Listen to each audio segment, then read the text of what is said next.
Assalamualaikum warahmatullahi wabarakatuh. Waalaikumsalam warahmatullahi wabarakatuh. Selamat datang di mata kuliah Manajemen Resiko bersama dosen kita Bu Heni.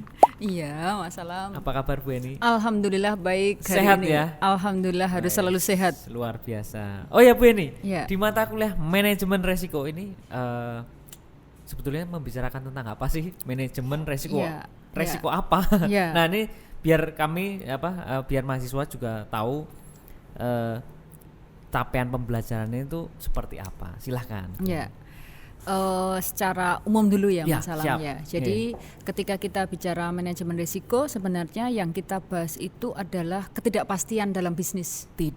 Ketidakpastian. Karena bisnis pasti tidak pasti. Iya. Betul sekali. Jadi yang dibahas itu memang kita menyelesaikan masalah karena adanya ketidakpastian. Oke. Jadi di dalam bisnis itu karena tidak ada kepastian, kita harus memanage gitu ya. Oke. Karena kan dalam ketidakpastian sangat besar sekali kemungkinan muncul adanya risiko rugi, terutama itu. Jadi biar kalau kita mau bisnis atau kita di perusahaan, kita juga harus memanage itu biar kerugiannya bisa diminimalisir. Kalau dihilangkan nggak mungkin. Kalau kita bicara ketidakpastian tuh nggak mungkin. Sulit kalau dihilangkan. Paling tidak meminimalisir. Tentang resiko-resiko kerugian yang lebih besar. Oke. Jadi memang fokusnya nanti mahasiswa akhirnya tahu bahwa kita itu berangkatnya dari ketidakpastian. Bisnis itu tidak pasti, walaupun segala sesuatunya, plannya itu sudah sangat matang, sudah tapi tetapi di depan kita harus tahu bahwa di sana itu berhadapan dengan ketidakpastian. Ya, apalagi seperti sekarang ini kan juga tidak pasti. Tidak pasti. Nggak ada yang mau juga, nggak di plan juga. Tiba-tiba ada langsung. pandemi. Dan dulu perkiraannya kan berapa bulan, ternyata mundur sampai waktu yang tidak terbatas. Tidak pasti juga. Itu nanti kita akan bahas, itu salah satu contoh resiko yang ada di sini. Dan bagaimana cara meminimalisir kerugian terhadap ketidakpastian. Pasti ada yang tidak pasti. Jadi mahasiswa mampu untuk meminimalisasi ketidakpastian. Oke. Untuk ini sendiri Bu Eni, perjalanannya ada tugaskah, UTS-nya bagaimana, UAS-nya bagaimana, terus kemudian juga komponen penilaian. Gimana? Jadi untuk mata kuliah ini komponen penilaiannya di sana kita mengacu aturan dari Dikti tetap. Jadi kita tidak bisa dosen membuat aturan main sendiri-sendiri. Tetap di sana itu standarnya ngikuti dari Ristek Dikti. Ada standarnya ada standarnya. Dikti, Jadi nilai otomatis, nilai UAS harus ada, UTS harus ada. UAS komponen nilainya ada komponen nilai UTS, UAS, kemudian kehadiran. Tapi kehadirannya sudah berbeda untuk era pandemi ini. tidak se ekstrim dulu. Jadi kita tidak akan meminta mahasiswa hadir 100% lagi karena kan kita juga terbatas. Karena situasi yang tidak pasti ini juga.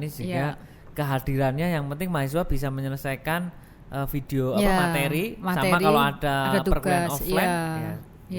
Tapi untuk offline memang tidak diwajibkan untuk semua mahasiswa. Artinya yang sehat saja dan yang berani kampus, untuk kampus karena kan ada orang tua yang tidak mengizinkan. Jadi jangan khawatir, blended learning di SC Surakarta juga memperbolehkan kita untuk hanya online saja boleh menyelesaikan materi, ada mini quiz misalkan, itu sudah dianggap absensi. Gitu.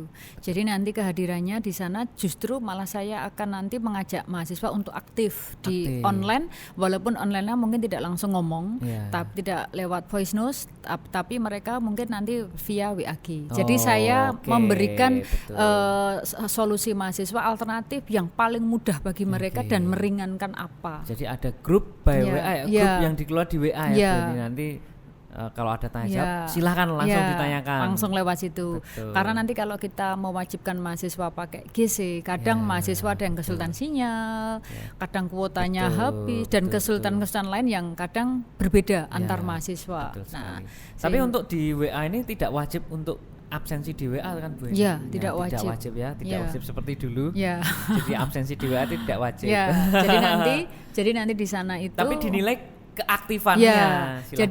Jadi nilai nanti malah tertingginya karena keaktifan. Jadi bukan karena dia absensi tapi setelah itu menghilang.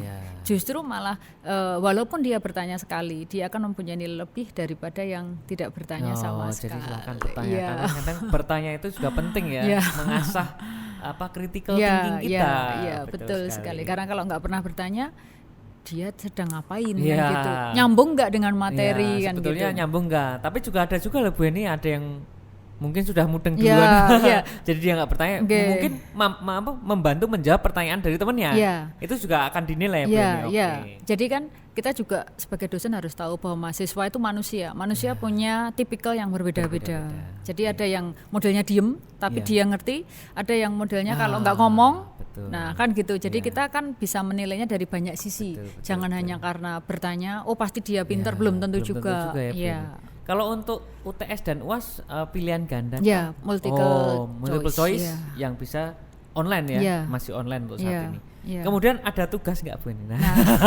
Ini yang ditunggu-tunggu. Statement dari Bu Eni. Dikira mata kuliah manajemen risiko ini ada tugas atau hanya sekedar case-case yang nantinya menjadi poin tambah. Kalau saya ketika dulu offline memang harus ada tugas. Mereka saya ajak ke lokasi, ke perusahaan dan seterusnya. Karena kan memang mereka harus diasah melihat situasi seperti ini. Menurutmu bagaimana? Kita dapat teori seperti ini. Tapi karena situasi seperti sekarang, saya nanti akan memberikan study case. Jadi bakal ada case-case yang berhubungan dengan case real dan mengasah kita untuk bisa lebih baik dalam mengetahui tentang manajemen risiko by real case kan lebih enak daripada tidak ada case-case. Tidak ada case-case. Jadi kan mereka tahu ternyata ketika kita bicara risiko jenis ini realnya itu seperti ini. Jadi jadikan real case ini etikat kita untuk mengasah skill kita. Jadi jangan terus ini beban nih, ada tugas. Sekali lagi bukan tugas tapi case-case yang akan diberikan silahkan. Karena ketika kita sadar bahwa itu untuk kita sendiri itu nanti kita lebih baik sendiri gitu ya.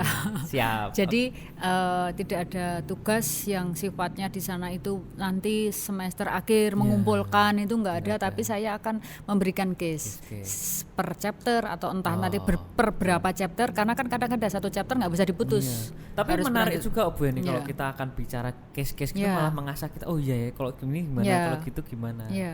Jadi nyambung sama yang akan kita pelajari terus diimplementasikan di dunia senyatanya. Sesungguhnya.